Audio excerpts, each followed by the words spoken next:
네, 안녕하세요. 조영건 나단 작가입니다. 네, 오늘은 제가 사실 논어에서 가장 중요한 어떤 구절이라고 생각하는 부분이고 저도 수시로 좀 되새기는 부분인데요. 일단 그 제목은 뭐 내가 싫은 일은 남에게도 강요하지 말라라는 것이고, 네, 이 부분에 제가 다시 이제 하나씩 읽어보겠습니다. 자공이 하나의 말로써 평생 실행할 만한 것이 있습니까? 하고 여쭙자 공자께서 말씀하셨다. 그것은 서다. 자기가 하고 싶지 않은 바를 남에게 강요하지 말라. 자공모날 유일언 이가 이종신행 지자호 자왈 기서호 기소부욕 물시여인. 선을 용서하다라는 의미의 한자다. 용서는 무엇인가?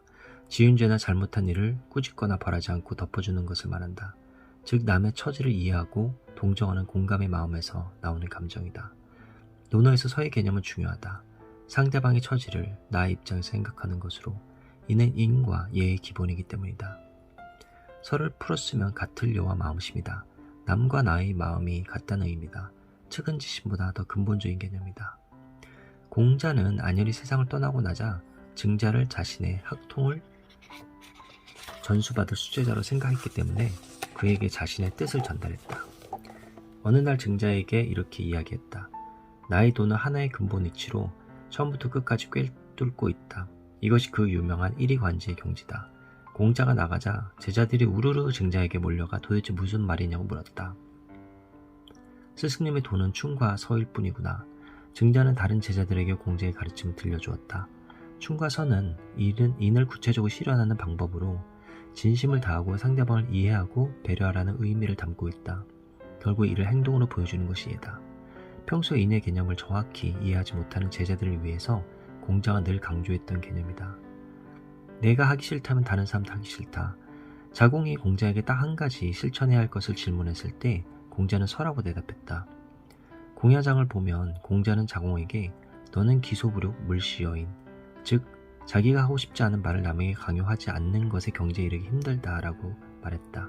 그러면서 자공에게 평생 가르쳐야 할 가르침으로 서의 화두를 던졌다. 그만큼 제자가 평생 상대방에 대한 배려를 잊지 않고 실천하길 바랐던 것이다.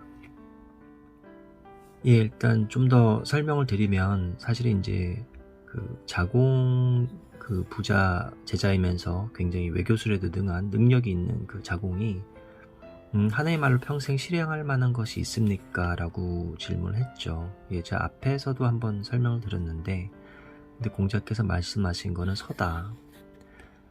자기가 하고 싶지 않은 말을 남에게 강요하지 말라라고 해서 여기서 이제 서라는 말이 나오죠.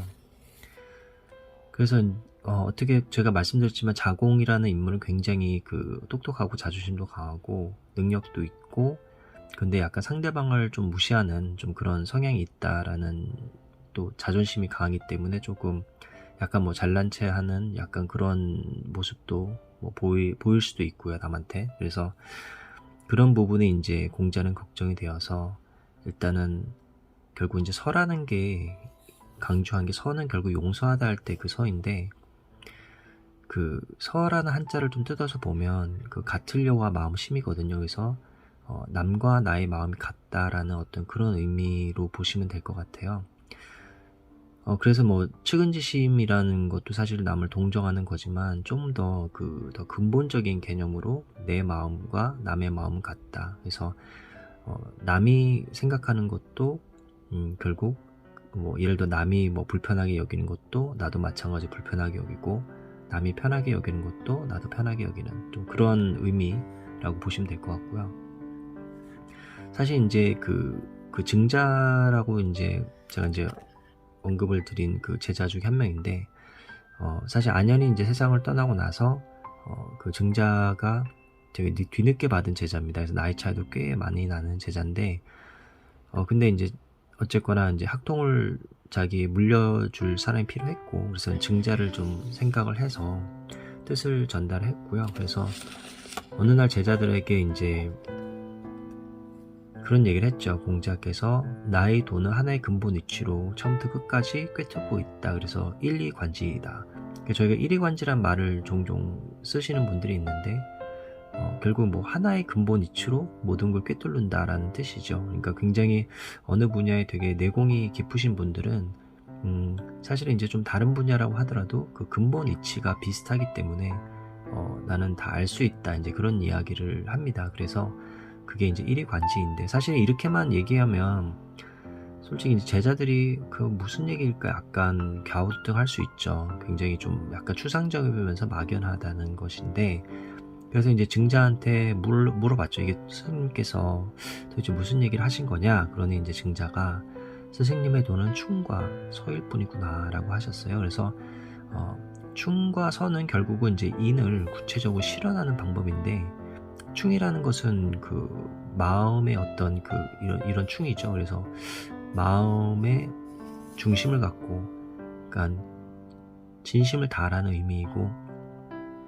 아까 서는 아까 말씀드렸듯이 마음이 남과 같다라는 의미잖아요. 그래서 이것도 상대방을 이해해라. 그래서 결론적으로 진심을 다하고 상대방을 이해하고 배려하라는 의미다라고 했습니다. 그래서 그것이 결국은 그 인을 어떻게 보면 이제 인이라는 것도 되게 좀 굉장히 막연한 개념이잖아요. 그래서 결국 인이라는 것도 이제 사람이 결국 둘이 모인 어떤 사람과의 어떤 관계에서 가져야 할 어떤 사랑의 마음, 약간 배려하는 마음, 좀 그런 것인데, 그거를 구체적으로 실현하기 위해서는 이제 충과 서를 예로 든 것이고, 이제 그러한 이제 마음을 사실은 구체적으로 또 표현한 것이 예라고 할 수 있죠. 예라는 것이 이제 뭐 예절이라는 뜻으로 많이 쓰이지만, 어떻게 보면 내가 남에 대한 배려, 상대방에 대해서 생각을 하고 진심을 다했을 때 이제 그것을 어떻게 보면 예의로 표현을 하는 것이라고 보시면 될 것 같습니다.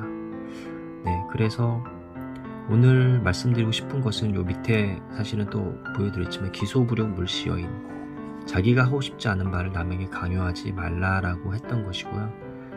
사실은 뭐 사회생활을 하든 아니면 이제 뭐 가정에서도 참 쉽지 않은 부분이, 그러니까 결국 내가 하고 싶지 않은 일을 자꾸 남한테 미루는 좀 경향이 있는 것 같아요. 그래서 회사에서도 사실은 자기가 하기 싫은 보고서나 또는 하기 싫은 일을 남한테 좀 부탁을 하는 그런 경우가 있는데, 물론 이제 또 후배의 역량을 키우기 위해서 그런 목적이라면 모르겠지만, 내가 하기 싫어서 미루는 건 사실은 그거는 바람직하지 않은 것이고요. 왜냐하면 결국 상대방도 그것을 알고 있거든요.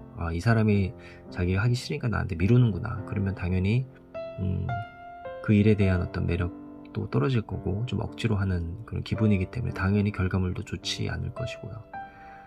집에서도 마찬가지죠. 이제 부모님들이 보통 이제 저녁이 되면 좀 많이 좀 피곤하고 힘드니까 이제 주로 TV를 본다든지 또는 이제 뭐 스마트폰으로 뭐 게임이나 뭐 유튜브를 본다든지 이럴 수 있는데, 그러면서 이제 아이들한테는 공부해라 라고 말하는 게 참 아이들 입장에서도 조금 서운할 수 있죠. 그러니까 부모님은 저렇게 편하게 쉬면서, 물론 힘들게 일하고 왔다는 건 알지만 그래도 겉으로 보기에는 그러니까, 그래서 자기 보고 공부하라는 거에 좀 납득을 못할 수 있는 거고요. 그래서 물론 뭐 저도 당연히 그럴 때가 있죠. 이제 피곤하고 힘들 때는 당연히 이제 저도 이제 뭐 넷플릭스 영화를 본다든지 드라마를 볼 때도 있지만, 그래도 때로는 아이들이랑 같이 이제 앉아서 공부하는 것도 좀 봐주고, 그리고 또 공부하는 모습도 보여주고, 이제 그런 것들이 좀 필요하지 않을까, 좀 그런 의미에서 사실 이제 기소부력 물시여인이라는 어떤 구절을 가져왔고, 정말 이 화두는 평생을 가지고 가면서 살아가야 되지 않을까 싶습니다. 저는 이 그 기소부력 물시여인의 정신을 사람들이 갖고 있다면, 이거는 뭐 가정과 회사뿐만 아니고 전 나라 그리고 전 세계적으로 봤을 때도 훨씬 더 좀 더 평화롭게 살고 서로가 서로를 배려하는 사회가 되지 않을까 싶습니다.